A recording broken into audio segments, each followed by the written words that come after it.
Hi, அனைவருக்கும் வணக்கம். Welcome to Renuka straight. எல்லாரும் நலமாக இருக்கீங்களா? இந்த வீடியோ ஃபஸ்ட் டைம் பார்க்குறீங்கன்னா நம்ம சேனலை சப்ஸ்கிரைப் பண்ண மறந்துடாதீங்க. இன்றைக்கி நாம் நம்மளுடைய சமையலறையை சுத்தமாக வச்சுக்கிறதுக்கு உபயோகப்படுத்துகிற கிச்சன் கிளீனரை நாமே வீட்டில் எப்படி 5 நிமிடத்திற்குள் தயாரிக்கிறதுன்றதை தான் பார்க்க போகிறோம். இந்த கிச்சன் கிளீனர் நான் 2 வருஷமாக என்னுடைய கிச்சனுக்கு இந்த கிச்சன் கிளீனரை வச்சு தான் நான் சுத்தம் செய்கிறேன். ரொம்பவே நல்லா இருக்குது. அதனால தான் இந்த வீடியோ மூலமாக உங்களுக்கு நான் ஷேர் பண்ணுறேன். இந்த கிச்சன் கிளீனரை வச்சு நீங்கள் சமையலறையில் இருக்கிற டைல்ஸு, உங்கள் கிளாஸ்டாப் ஸ்டவ்வு, அப்புறம் கிச்சன் கவுண்டர் டாப் எல்லாத்தையும் சுத்தம் செய்யலாம். எண்ணெய் பிசுக்க கூட நல்லா சுத்தம் செஞ்சிடும். அதே சமயத்தில் இது ஒரு நல்ல கிருமி நாசினியாகவும் செயல்படும். அதே மாதிரி உங்களுடைய கிச்சனை நல்ல நறுமணத்தோட வாசனையாக இருக்கிறதுக்கும் ரொம்பவே உதவி புரியும். இந்த கிச்சன் கிளீனர் செய்கிறதுக்கு தேவையான பொருட்கள் ஸ்க்ரீனில் டிஸ்பிளே ஆகுது, நோட் பண்ணிக்கோங்க. வெள்ளை வினிகர் எடுத்திருக்கேன். இந்த வெள்ளை வினிகர் சமையலுக்கு யூஸ் பண்ணுற வினிகராக இருந்தாலும் சரி, இல்லை க்ளீனிங் பர்பஸ்க்குன்னே தனியாக வினிகர் இருக்குது, அதுவாக இருந்தாலும் யூஸ் பண்ணலாம். தண்ணீர் நம்ம குடிக்கிற தண்ணீர் இல்லைன்னா டிஸ்டில்ட் வாட்டர் யூஸ் பண்ணணும். உப்பு, சுண்ணாம்பு கலந்த தண்ணியெல்லாம் யூஸ் பண்ணக்கூடாது. ஆரஞ்சு எசென்ஷியல் ஆயிலும் லெமன் எசென்ஷியல் ஆயிலும் யூஸ் பண்ணியிருக்கேன். இதுக்கு பதில் rosemary essential oil, tea tree essential oil, lavender oil, peppermint oil, eucalyptus oil இதை கூட நீங்கள் யூஸ் பண்ணலாம். ஆரஞ்சு எசென்ஷியல் ஆயிலையும் லெமன் எசென்ஷியல் ஆயிலும் நல்ல ஒரு கிருமி நாசினியாக செயல்படும். ஆரஞ்சு எசென்ஷியல் ஆயில் எண்ணெய் பிசுக்க போக்குறதுக்கு ரொம்பவே உதவி புரியும். இப்போ இந்த கிச்சன் கிளீனர் எப்படி செய்யறதுன்னு பார்க்கலாம் வாங்க. 2 டீஸ்பூன் பேக்கிங் சோடா, அதாவது சமையல் சோடா, அதை ஒரு பிளாஸ்டிக் ஜக்கில் எடுத்திருக்கேன். வெள்ளை வினிகர் ஒரு 1/4 கப் அளவுக்கு அதோட சேர்த்துக்கிறேன். பேக்கிங் சோடாவும் வினிகரும் ரியாக்ட் ஆகும். அப்புறம் பாத்திரம் துளக்கிற லிக்விட் எதுவாக இருந்தாலும் அது ஒரு 1/4 டீஸ்பூன் அளவு எடுத்துக்கிறேன்.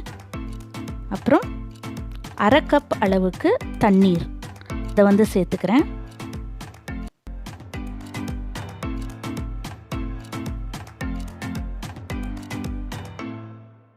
ஆரஞ்சு எசென்ஷியல் ஆயில் எடுத்துக்கிறேன். லெமன் எசென்ஷியல் ஆயில் சேர்த்துக்கிறேன்.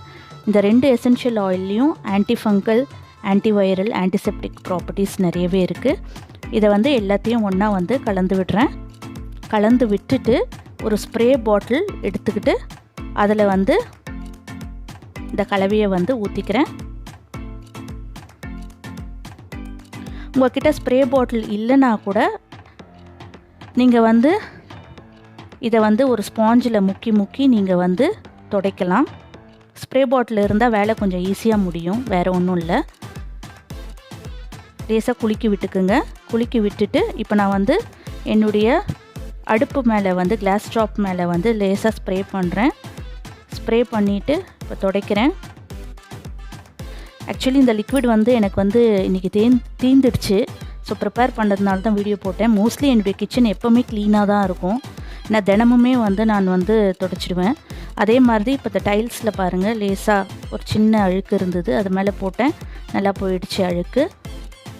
இந்த கிச்சன் கிளீனரை பயன்படுத்துறதுனால வர நன்மைகள் பார்த்தா, முதல்ல மார்க்கெட்டில் விற்கிற கிச்சன் கிளீனர்ஸ்லாம் பார்த்திங்கன்னா நிறைய ரசாயனம் கலந்துருக்கு.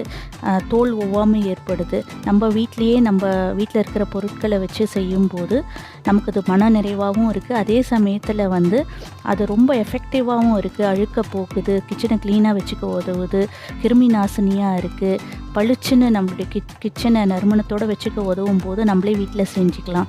பெரிய பண செலவும் இதுக்கு கிடையாது. எசென்ஷியல் ஆயில் மட்டும்தான் நம்ம வீட்டில் எல்லார் வீட்லேயும் இருக்காது. ஒரு தடவை தரமான எசென்ஷியல் ஆயிலாக வாங்கினா 3 வருஷம் வரைக்கும் நாம் உபயோகப்படுத்தலாம். ஒருவேளை 2 எசென்ஷியல் ஆயில் இல்லை, ஒரே ஒரு எசென்ஷியல் ஆயில் இருந்தால் அதை மட்டும் சேர்த்தும் நம்ம உபயோகப்படுத்தலாம். ஆரஞ்சு எசென்ஷியல் ஆயில் இருந்தால் அதை மட்டும் யூஸ் பண்ணலாம். இல்லை ரோஸ்மேரி எசென்ஷியல் ஆயில் இருந்தால் அதை மட்டும் உபயோகப்படுத்தலாம். என்னுடைய ஸ்கின் சென்சிட்டிவ் ஸ்கின் டைப்பு தான். பட் எனக்கு இந்த கலவை இந்த கிச்சன் கிளீனர் எந்த ஒவ்வாமையும் எனக்கு ஏற்படுத்தலை. உங்களுக்கு ஏதாவது ஸ்கின் அலர்ஜி, ஒவ்வாமை இஷ்யூஸ் இருந்ததுன்னா கையில் ஒரு க்ளவுஸ் போட்டுட்டு இதை யூஸ் பண்ணுங்கள். என்னுடைய கிச்சனை 2 வருஷமாக நான் இந்த முறையில் தான் நான் க்ளீன் பண்ணிகிட்ருக்கேன். அதனால தான் இந்த காணொளியை இன்றைக்கி உங்களோட பகிர்ந்துருக்கிறேன். உங்களுக்கு பிடிச்சிருக்கும்னு நம்புகிறேன். நீங்களும் இந்த கிச்சன் கிளீனரை உங்கள் வீட்டில் வந்து ட்ரை பண்ணி பார்த்துட்டு உங்களுடைய மேலான கருத்துக்களை என்னோட பகிர்ந்து கொள்ளுங்கள். அதை கேட்க நான் ரொம்ப ஆவலாக காத்திருக்கேன். இந்த வீடியோ உங்களுக்கு பிடிச்சிருக்கும் நம்புகிறேன். இந்த வீடியோ உங்களுக்கு பிடிச்சிருந்ததுன்னா லைக் பண்ணுங்கள், ஷேர் பண்ணுங்கள். இந்த சேனலை மறக்காமல் சப்ஸ்கிரைப் பண்ணுங்கள். பக்கத்தில் இருக்கிற பெல் ஐக்கானை கிளிக் பண்ணுங்கள். தேங்க்ஸ் ஃபார் வாட்சிங் திஸ் வீடியோ. நன்றி.